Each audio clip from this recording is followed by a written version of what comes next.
Friends, आज हम बात करेंगे जो एनपीएस यानी कि नेशनल पेंशन स्कीम जो है उसके अंडर क्या क्या ऑप्शन होते हैं, इन्वेस्टमेंट ऑप्शन, और किस तरह से उन्हें आप सेलेक्ट कर सकते हैं और अपने जो इन्वेस्टमेंट है एनपीएस में उसको मैनेज कर सकते हैं।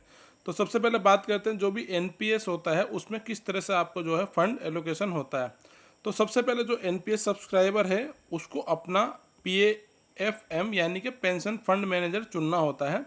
जैसे ही वो फंड मैनेजर चुन लेता है उसके बाद कुछ स्कीम की प्रेफरेंसेस उसे देनी होती है जिस रजिस्टर्ड है जिस भी सीआरएस सिस्टम के साथ उसके अंतर्गत। तो जो सब्सक्राइबर है वो ऑप्शन प्रोवाइड करता है किस तरह से उसका इन्वेस्टमेंट आगे बढ़ेगा। तो एनपीएस में सबसे पहले मल्टीपल फंड मैनेजर होते हैं जिनको बोलते हैं हम आपका पेंशन फंड मैनेजर। जैसे म्यूचुअल फंड होते हैं, जैसे उनकी एएमसी होती हैं असेट मैनेजमेंट कंपनी, वैसे ही यहाँ पर फंड मैनेजर होते हैं, पेंशन फंड मैनेजर होते हैं।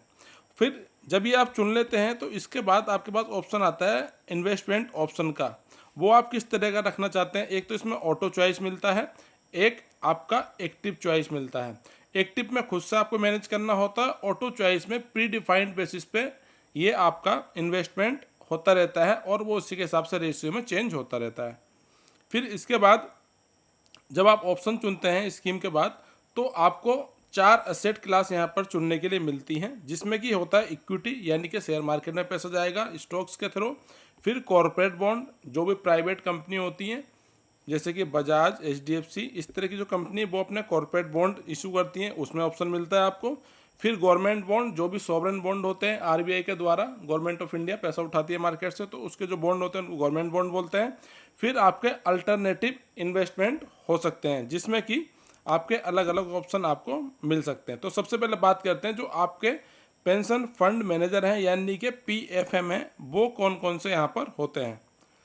तो प्रेजेंट सिनेरियो के हिसाब से देखें तो जो एनपीएस है उसने 8 पेंशन फंड मैनेजर यहाँ पर आइडेंटिफाई किए हुए हैं जो कि रजिस्टर्ड एंड अप्रूव हैं एनपीएस की साइट से, जिसमें सबसे पहले Birla, HDFC fund manager, ICIC prudential.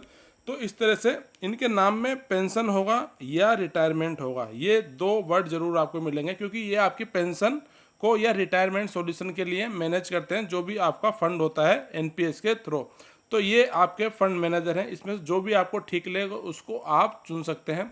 याद रखिएगा जो एनपीएस का फंड मैनेजर है उसको चुनने का ऑप्शन केवल 2 बार ही मिलेगा पूरे लाइफ टाइम में आपको, तो इसको बहुत ध्यान से चुनना है।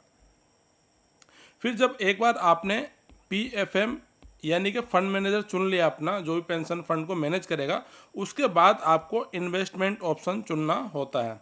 अब इसमें भी 2 तरह के इन्वेस्टमेंट ऑप्शन हो जाते हैं, एक तो होता है आपका ऑटो, एक होता है आपका एक्टिव। ऑटो और एक्टिव 2 ऑप्शन आपको मिलते हैं किस तरह से आपका पैसा मैनेज यहाँ पर होगा। तो अब एक्टिव की बात करते हैं। जो एक्टिव चॉइस म्यूचुअल फंड है या मतलब पेंशन फंड है वो किस तरह से काम करते हैं। तो इसमें आपको खुद से जो आपका एनपीएस कॉर्पस है उसको मैनेज करना होता है। इसके लिए आपको डाइवर्सिफाई नॉलेज होनी चाहिए, किसकी, इक्विटी की, कॉर्पोरेट डेट की, गवर्नमेंट बॉन्ड की और इक्विटी की। इस तरह से अगर आपको नॉलेज है तो एक्टिवली आप अपने हिसाब से उनको मैनेज कर सकते हैं।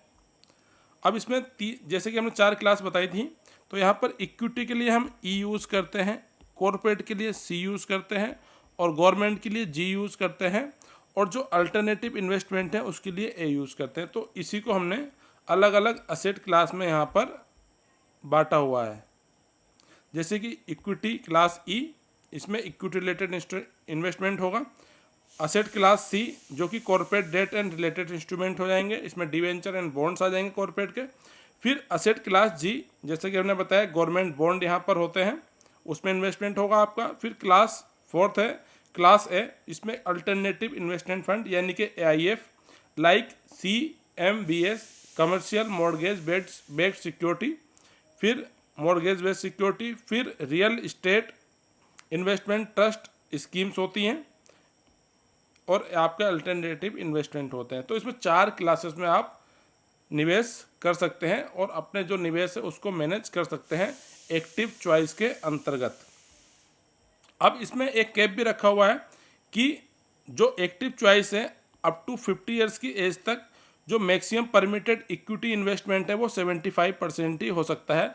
यानी कि आप 50 साल होने तक जो आपका इक्विटी एक्सपोजर है उसको आप 75% तक रख सकते हैं, मैक्सिमम ये कैप है। उसके बाद ये आपका घटना शुरू हो जाता है। फ्रॉम 51st ईयर से जो आपका मैक्सिमम परमिटेड इन्वेस्टमेंट है इक्विटी में वो धीरे धीरे घटता चला जाता है एज पर आपकी एज के हिसाब से।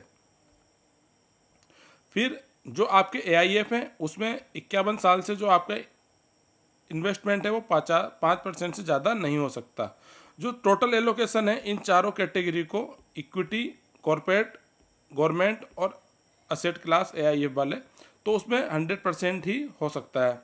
अब equity allocation for active choice age wise किस तरह से काम करेगा, अप टू 50 ईयर है तो आप इक्विटी में मैक्सिमम 75% तक एक्सपोजर ले सकते हैं।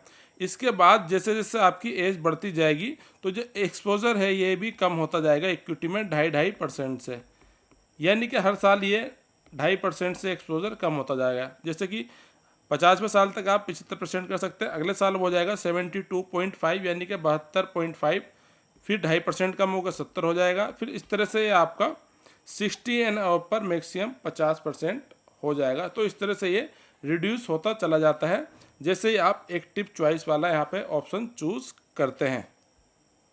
फिर आता है ऑटो चॉइस। ऑटो चॉइस उनके लिए होता है जिनको इक्विटी के बारे में या बॉन्ड मार्केट के बारे में नॉलेज नहीं है और वो चाहते हैं ऑटोमेटिक उनका पोर्टफोलियो मैनेज होता रहे, जैसे कि म्यूचुअल फंड होते हैं, वो एक तरह से आपका ऑटो चॉइस ही होता है। उसमें जो फंड मैनेजर है वो आपके बेसिस पे जो फंड का पैसा है आपका वो डिफरेंट डिफरेंट शेयर्स में लगाता है और रेशियो भी वही डिसाइड करता है। तो उसी तरह से ये ऑटो चॉइस वाला लाइफ स्टाइल जो फंड होता है, लाइफ साइकिल, वो यहाँ पर काम करता है। अब इसमें भी अलग अलग तरह के आपको ऑप्शन देखने को मिल जाते हैं। इसमें आपके 3 तरह के आपको ऑप्शन मिलेंगे जो ऑटो चॉइस है, एक तो एग्रेसिव, एक मॉडरेट, एक कंजर्वेटिव। तो जिस तरह की भी आपकी रिस्क एपेटाइट है या जिस तरह की आपकी इच्छा है अपने जो कॉर्पस है उसको रखने की, या तो उसको थोड़ा रिस्क ले सकते हैं या मीडियम रिस्क ले सकते हैं या बिल्कुल रिस्क नहीं लेना है, कंजर्वेटिव है, तो उस केस में इन तीनों ऑप्शन में से आपको चूज करना होता है। तो यहाँ पे जो एग्रेसिव है उसको नाम दिया है इन्होंने LC75, यानी कि एग्रेसिव लाइफ साइकिल फंड। तो जो भी इक्विटी में ज़्यादा एक्सपोजर लेना चाहते हैं तो ये उनके लिए होता है कि आप एग्रेसिवली जो इक्विटी है उसमें आप एक्सपोजर ले रहे हैं। तो जो 35 साल तक है आपका, इसके अंतर्गत 75% तक आप एक्सपोजर इक्विटी में रख सकते हैं, 10% आप जो आपका कॉर्पोरेट बॉन्ड है उसमें रख सकते हैं और 15% आप रख सकते हैं आपके गवर्नमेंट सिक्योरिटीज़ में यानी कि गवर्नमेंट बॉन्ड में। जैसे जैसे आपकी उम्र बढ़ेगी तो ये भी एक्सपोजर आपका कम होता चला जाएगा। जैसे कि 75 से 71 यहाँ पर हो जाएगा तो जो 4 आपका कम हुआ है 4%, उसमें से 1% तो गया आपका C क्लास में और 3% चला गया G क्लास में, यानी कि G में गया 3%, इसमें गया 1%। इस तरह से यहाँ से जो आपका एक्सपोजर है वो कम होगा और इन दो में हर साल वो बढ़ता चला जाएगा। इस तरह से जो आपका फंड है वो यहाँ पर मैनेज होता चला जाएगा अगर आपने LC75 वाला ऑप्शन चुना है उस केस में। तो फिर बात करते हैं इसके बाद जो LC50 यानी कि जो मॉडरेट लाइफ साइकिल फंड है, उस केस में आपको जो है कम रिस्क लेना चाहते हैं, मीडियम रिस्क लेना चाहते हैं, उस केस में आप इसको चूज कर सकते हैं LC50 यानी कि मॉडरेट लाइफ साइकिल फंड। तो इसमें भी जो 35 साल तक जो कैप है वो 50% है, यानी कि मैक्सिमम 50% ही आप इक्विटी में एक्सपोजर ले सकते हैं और देन 30% आपका कॉर्पोरेट में और 20% गवर्नमेंट में। तो इस तरह से भी इसमें भी धीरे धीरे एक्सपोजर आपका कम होता जाएगा इक्विटी में, और इसमें जो ज़्यादा बढ़ेगा वो इसमें बढ़ेगा आपका गवर्नमेंट वाले में, क्योंकि जो आपका रिस्क है यहाँ पर वो मॉडरेट है। तो इस तरह से इसमें एक्सपोजर आपका चेंज होता रहेगा अंडर मॉडरेट रिस्क वाले में। फिर देन आता है LC25 जो कि थर्ड ऑप्शन है आपका ऑटो चॉइस के अंतर्गत, कंजर्वेटिव लाइफ साइकिल फंड। इसमें जो भी कंजर्वेटिव रहना चाहते हैं, उनको ज़्यादा रिस्क नहीं लेना है, इक्विटी में एक्सपोजर कम करना है, ये फंड उनके लिए सबसे अच्छा होता है। इसमें जो मैक्सिमम एक्सपोजर रहेगा आपका 35 ईयर्स तक, वो मैक्सिमम इक्विटी में 25% हो सकता है, असेट क्लास C में 45 और असेट क्लास G में यानी कि गवर्नमेंट सिक्योरिटी में वो 30 होता है। और यहाँ पे धीरे धीरे ये भी आपका कम होता जाता है और इन दोनों क्लासेस में ये बढ़ता चला जाता है। इस तरह से आपका तीसरा फंड मैनेज होता है। तो इस तरह से जो भी आपके एनपीएस ऑप्शन है उसमें आपको अपना जो फंड है उसको मैनेज करने का मौका मिलता है। तो सबसे पहले हम अगर समराइज करें तो सबसे पहले आपको पेंशन फंड मैनेजर चुनना होता है। इसके बाद आपको ऑटो चॉइस में जाना है या आपको एक्टिव चॉइस में जाना है, ये चुनना होता है। फिर इनके बाद इन दोनों में फर्दर आपको चुनना होता है आपका लाइफ साइकिल फंड किस तरह से होता है, जो कि होता है आपका ऑटो में। इसमें भी आपको 3 कैटेगरी मिल जाती हैं, LC 75, LC 50, देन LC 25। तो इस तरह से आपको यहाँ पर ऑप्शन मिल जाते हैं और इस तरह से जो आपका फंड है वो आप मैनेज कर सकते हैं। Friends, thanks for watching this video.